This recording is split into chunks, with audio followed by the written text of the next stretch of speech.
quelques mots sans transition pour évoquer les dossiers qui nous concernent. Hier matin, nous avons longuement évoqué la question de l'emploi en ouvrant cette session. Le douloureux dossier Michelin s'ajoute au non moins douloureux dossier Arjowiggins. Ces suppressions massives d'emplois appellent de notre part à tous une certaine humilité en reconnaissant que la création d'emplois est avant tout le fruit de l'initiative entrepreneuriale des Ligériens et des investisseurs qui ont choisi notre territoire. Humilité également en accompagnant à notre juste place le sort des salariés et de leurs familles, comme l'a rappelé ma dernière visite à Bessay-sur-Bray. Pour faciliter le retour à l'emploi et se former aux métiers en tension qu'attendent nos entreprises, non, la région n'a certainement pas cessé d'agir. Je vous l'ai rappelé hier en évoquant les solutions que nous avons définies à destination des jeunes demandeurs d'emploi de moins de 25 ans. J'aurais pu évoquer également le bon taux d'utilisation de l'ensemble de nos dispositifs, prépa, visa et accès. Au 1er octobre 2019, 72% de nos offres régionales de formation et d'accompagnement sont ainsi mobilisées. Nous serons donc au rendez-vous des objectifs que nous nous sommes fixés pour cette année 2019, respectant ainsi les termes de nos partenariats. Pour faciliter le retour à l'emploi et former aux métiers en tension, notre majorité a assumé pleinement une dernière rentrée des formations par apprentissage.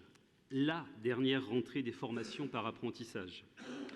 Ne jouons pas sur les mots, il s'agit bien d'une perte de compétences régionales. La preuve, l'État a réuni une commission d'évaluation des charges transférées, comme il est d'usage dans ce cas.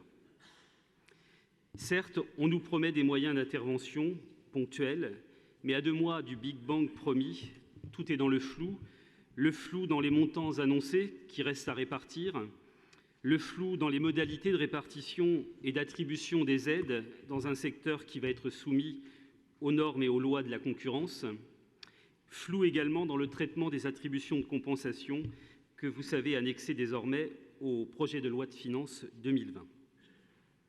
Pour prolonger ce propos sur l'apprentissage, je vais laisser la parole à Apolline Mortier qui va vous présenter 2 rapports, les rapports 189 et 190. Merci Monsieur le Président. Bonjour à toutes et à tous. Le rapport 189, avec une autorisation d'engagement complémentaire de 1 500 000 €. L'objectif de cette autorisation est lié à la perte de compétences au 1er janvier 2020 et elle est destinée à permettre la consolidation financière de nos CFA des Pays de la Loire. L'idée étant effectivement d'assumer jusqu'au bout la compétence et d'éviter le risque de difficultés financières graves dans cette période de transition qui s'annonce complexe. Également pour ce rapport, l'objectif étant d'éviter autant que possible 2 dommages collatéraux de la réforme. Le premier, c'est celui qui consiste à dire que nos CFA historiques vont subir en fait un écart de prise en charge entre tous les contrats qui sont en stock, qui seront sur un tarif donné, et puis tous les nouveaux contrats qui sont sur un tarif plus élevé. Et dans la période de transition, en fait, le gap entre les deux n'est pas géré. Et puis le deuxième dommage collatéral qui pourra évidemment exister, c'est que nous ne pourrons ensuite plus intervenir CFA par CFA. Je tiens à le redire parce que je crois que, compte tenu des interventions d'hier matin, certains n'ont encore pas compris le sens de cette réforme. Nous ne pourrons intervenir dans le futur uniquement que sur la valorisation, la hausse de chacun des coûts contrats. Et donc si un site particulier est en difficulté, nous ne pourrons plus intervenir au coup par coup sur un site en difficulté. Donc voilà, ce rapport, il a vraiment pour objectif, tant qu'on peut encore le faire, de faire les équilibrages financiers sur chacun de nos centres de formation pour leur permettre la réforme. Et puis le deuxième rapport, le rapport 190, qui lui est une autorisation d'engagement complémentaire de 370 000 € et qui a vocation à financer l'ensemble des aides aux apprentis jusqu'à ce que les OPCO reprennent cette compétence conformément à la loi au 1er janvier 2020. Merci Pauline. Il me reste donc à évoquer 3 rapports emploi-formation qui ont pour un point commun le dispositif Parcours TPME qui est une formation mise au point, mise en place sur mesure.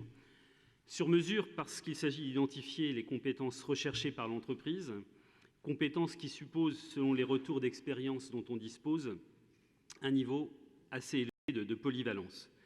Sur mesure également parce qu'il s'agit de personnaliser le programme de formation, tant à l'intérieur qu'à l'extérieur de la PME.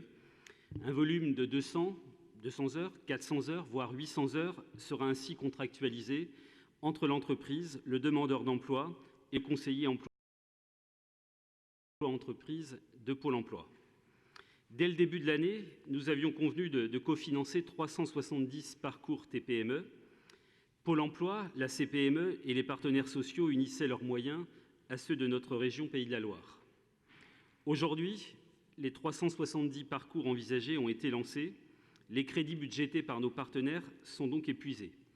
C'est pourquoi je viens vous proposer de financer 522 parcours TPME supplémentaires en dégageant un budget de 4 millions d'euros. 4 millions d'euros qui permettront de financer, c'est l'objet du premier rapport, le coût pédagogique, que ce coût pédagogique soit interne à l'entreprise ou externalisé. 4 millions d'euros qui permettront de financer les conditions de vie des demandeurs d'emploi qui vont entrer dans le dispositif, rémunération et protection sociale évidemment.